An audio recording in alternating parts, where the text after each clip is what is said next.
What is up, everybody? Matt Moda here to give you my favorite NFL player prop picks. We're talking Thursday Night Football, Week 16.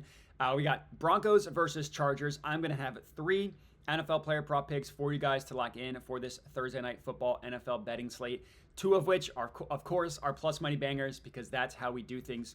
To do a recap from Week 15, it ended up being a completely fine, just about average week overall. We ended the week up over about a unit, 1.3 units, something like that on the week. Kind of the tale of different days is kind of how the week went. Thursday was fine. We hit one of our plus money bangers, had a slight profit. Sunday was just terrible, just a brutal, no good, very bad Sunday. Then Monday Night Football was amazing. We swept the slate on Monday Night Football. So you take a step back, you look at everything on the whole, up a little bit over 1 unit. On the entire season, we are up about 28.5 units on the year, up over 18% ROI as well. After two just absolutely dreadful weeks in a row, like weeks 11 and 12, something like that, we've kind of made our money back from what we lost in those 2 weeks. So hopefully we can continue that, sweep what we have for Thursday Night Football. And let's just get right into it. So play number one. It's boring. I know we all hate it. I'm going with an under. Gus Edwards under 41.5 rushing yards, -114 odds at FanDuel. I get like 41.5 just right off the bat feels like a low number for what is theoretically a starting running back. There are a lot of reasons why I want to fade Gus Edwards in this matchup. He really just hasn't been good on the entire season. And he also hasn't been good specifically in the games in which J.K. Dobbins has missed. Like, I'm only going to give you the data from the 3 games since J.K. Dobbins went down. Theoretically, that should only be good for Gus Edwards, right? Like, since their starting running back went down, that's all the data I'm going to give you. And it still looks really bad for Gus Edwards. He has not hit 40 rushing yards in any of the 3 games since J.K. Dobbins went down. He also hasn't had more than 10 carries in any of those 3 games as well. So if he's going to get like 8 to 10 carries per game, we need him to be pretty efficient to hit the 41.5, for him to go over 41.5 rushing yards. And he has not been very efficient at all. Like, he's averaging 3.5 yards per carry, and it just hasn't looked good. And you look at the running back rotation for the Chargers in the 3 games that J.K. Dobbins has missed, it's admittedly pretty gross. Like, Gus Edwards is taking 41.7% of the snaps. The majority of the snaps have gone to Kamani Vidal, but Gus Edwards does get, quote-unquote, the majority of the carries. That number is only 46.2, so he's getting less than half of the rushing attempts. They're just splitting it between Vidal, between Gus Edwards, like Hassan Haskins has gotten some carries. It's just a great, or not a great, it's just a gross running back rotation that we have going on for the Chargers. And they're not even a good rushing team in general. They have the second worst rush grade in the NFL according to fantasy points, which is not a surprise to hear. So he has not looked good. The Chargers running game has not looked good. And they're going up against the Broncos defense that has a very good run defense. According to DVOA, the Broncos have the second best run defense in the entire NFL. And that makes complete sense when you dig into the numbers. They've allowed the fifth fewest rushing yards per game on the second lowest yards per carry.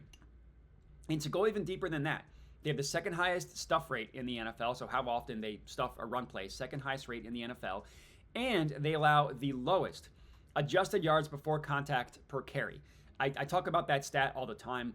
Adjusted yards before contact looks just at running plays. So it takes out QB scrambles, QB kneels, wide receiver running plays. All that stuff is taken out.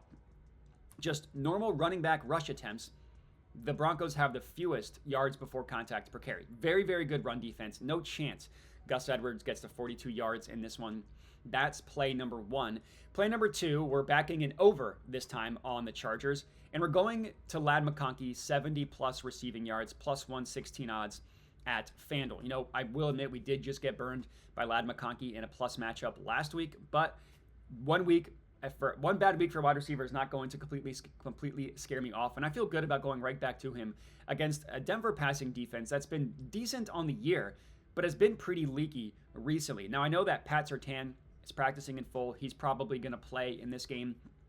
That honestly makes me like Ladd McConkey even more in this game because Ladd McConkey lines up in the slot. Patrick Surtain almost never plays in the slot. He plays like 95% of his snaps, either on the right or left outside corner position. And Ladd McConkey runs 73% of his routes in the slot. So like 6% of the time, Surtain might be lined up in the slot. It's not enough to scare me off of Ladd McConkey. If anything, it would be enough to scare me off of either Quentin Johnston or Josh Palmer, who are going to be lined up on the outside. So those guys are going to be shut down whenever Patrick Surtain is on them. Just giving the Chargers more confidence and probably more just like wanting to do it more, throwing it to the slot receiver, which is Ladd McConkey. Ladd on the entire season, despite the fact that he feels like he's been in and out of the lineup with injuries and stuff, he's actually run the 6th most routes in the slot in the entire NFL. And he has decent numbers running out of the slot. He's not like the best slot receiver in the NFL. Like his targets per route run, yards per route run are like top 20, top 30. They're nothing amazing by any means, but they're not terrible, nothing to be scared of. But some of his advanced metrics do look pretty good. Like he's got the 4th best win rate in the entire NFL out of the slot position. Guys ahead of him are like Pickens, Mike Evans, some really, really good receivers. And the Broncos defense, I mean, Patrick Surtain is elite. He's amazing. Their slot cornerback is not that great. According to PFF, their slot corner is their worst cornerback as well. And he's allowing some pretty decent stats. Like, again, nothing terrible, but he's definitely like a bottom third slot cornerback. And that's kind of what we're targeting here with Ladd McConkey. And the Broncos defense in general, we just kind of take a step back out of the nitty gritty, has not been great versus the pass recently. Since week 8, they've allowed the second most. Since week 8, they've allowed the second most receiving yards, specifically to wide receivers in the NFL. Now, some of that is going to be a little bit inflated by the fact that they gave up. I mean, they had a game against the Browns where they gave up like 500 yards passing.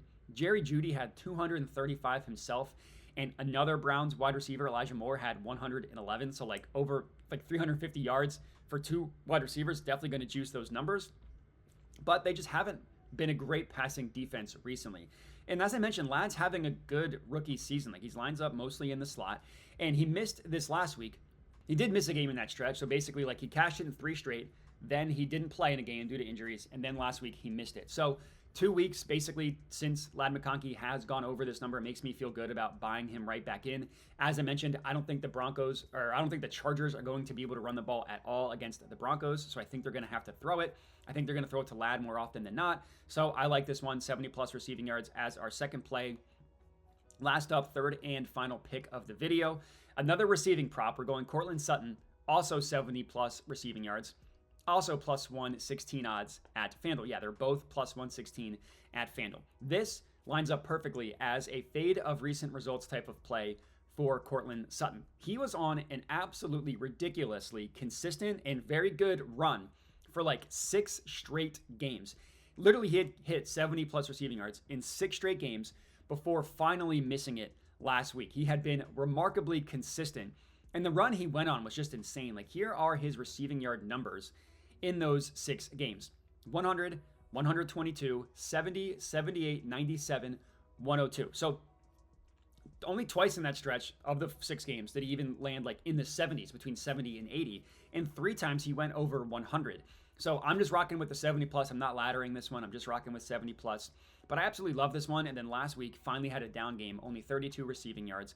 But what I love is the fact that his target numbers are consistent. Even last week, he was still getting targets. Like his last 7 games, so the 6 games he went over, and then last week, here are his targets: 11, 10, 9, 9, 8, 10, 9, and 9. So even last week, where he only had 3 receptions for 32 yards, he still had 9 targets. It was just an off game, which happens.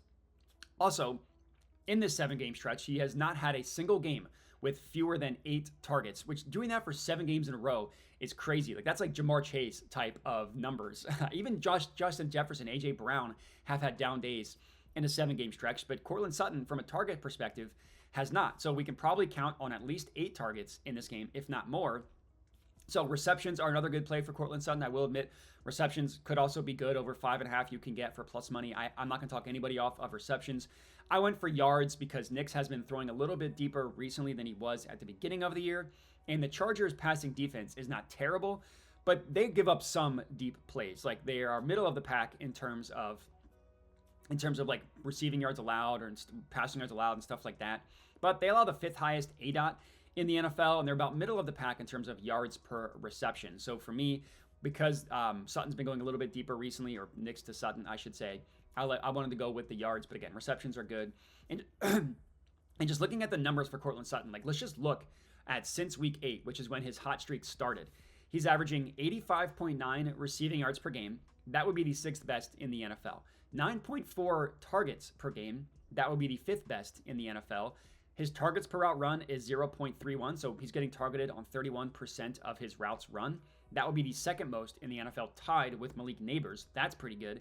And his yards per route run would be the 5th best in the NFL. So he's putting up like legit superstar, elite, number 1 wide receiver numbers for a 7-week stretch now.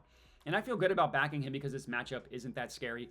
So give me Clayton Sutton, Ladd McConkey, 70+ receiving yards each, and then Gus Edwards under 41.5 rushing yards. And that's all we got. I appreciate everybody for watching. Make sure to like the video, comment, subscribe, all that good stuff, and have a good one.